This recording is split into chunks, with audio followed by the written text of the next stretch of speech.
I did have some loving people in my life as a child who showed up for me, who filled my love cup, who gave me a sense that there's something good about me. But none of those people would bring up my mother or say, your mother has some issues. It's got nothing to do with you. Nobody would touch that subject at all. That includes my favorite aunt, not throughout my childhood. And if my mother saw that I was becoming close to anyone, like for example, the artist that painted this picture up here, I'll show it at the end. She was a friend of my mother's, and she couldn't have children. And so she really poured love into me, and I loved art. I'm also an artist. I've been an artist for over 30 years.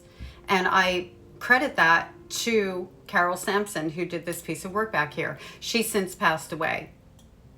My mother allowed me to spend the night at her house, and she had her art studio in her kitchen. And then years later, I had my art studio in my kitchen. Like, that's the impression that this beautiful human left on my soul, right?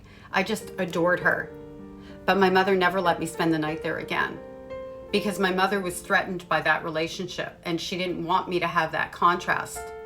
And with other people, if she felt threatened, she would say things like, I know you're telling them things, and just so you know, they know that you're sick in the head, and they are so surprised that I haven't put you in some sort of institution.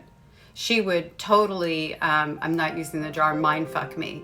And I'm talking when I was 7, 8, 9, 10 years old. This is throughout my entire childhood. There just happens to be a gap of when I didn't live with my mother. So she didn't do that at the same level.